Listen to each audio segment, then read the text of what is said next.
Hey Rebel Rouser, I'm Alan Voivod, and this is Star Wars 7x7, your daily dose of Star Wars joy, and thank you so much for joining me for it. So we're starting our series of looks at the characters we met in the Ahsoka series and what we learned about them with Hera Syndulla, and after the events of the Ahsoka series, I feel like Hera Syndulla was more just a, casting to make fans happy than anything else, because she didn't really get a lot to do. I mean, yes, there was definitely some action for Hera in part 2 of the series. She got to, shoot a bunch of people, and she got to pilot the Phantom and chase down that transport that was carrying the hyperdrive and, have the chopper throw a tracker on it.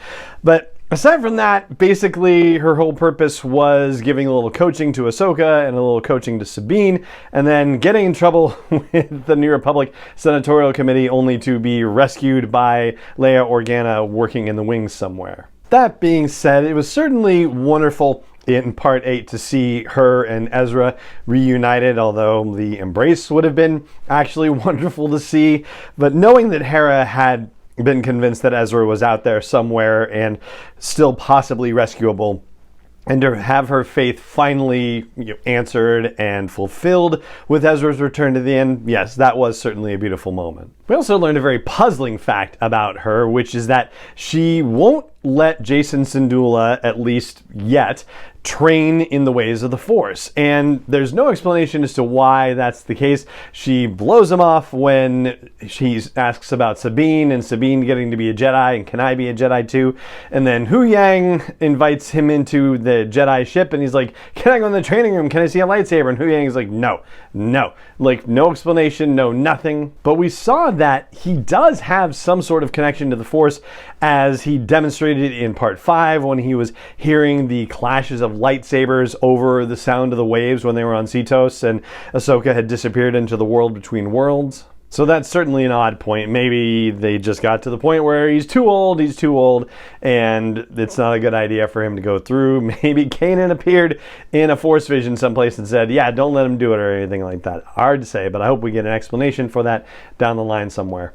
It is really good to know that Hera and Leia seem to be in cahoots together, as we find out in part 7, I believe it is, where C-3PO arrives as a messenger for Leia Organa and comes to Hera's court-martial rescue. We also learn that she's a significant part of the New Republic Defense Fleet's leadership, because she's on Home 1, which of course was Admiral Akbar's ship and the flagship for the Battle of Endor. It's hard to say whether it's still the flagship of the fleet at this point. You would imagine that, a few years down the line, that probably, other newer ships might be in that position, but she seems to be in a high leadership role on Home 1, and we didn't get to see Admiral Akbar in the series, unfortunately, but yeah, you can only get so much packed into there. But yeah, she's definitely somebody that is significant to New Republic leadership overall. So I guess we did learn some intriguing facts about Hera as a result of the Ahsoka series, but yeah, personally, I would have liked them to have put her to greater use in some fashion. So yeah, I definitely enjoyed having the character there. Very glad that she was in it. Just, yeah, wish that there was a little bit more for her in the series. So here's hoping we get more action for Hera in future Star Wars storytelling. But that is what I've got for you on this first look back at the Ahsoka series and the characters and what we learned about them. And that's going to do it for this episode of the podcast. It just remains for me to say thank you so much for joining me for it, as always. And may the Force be with you wherever in the world you may be.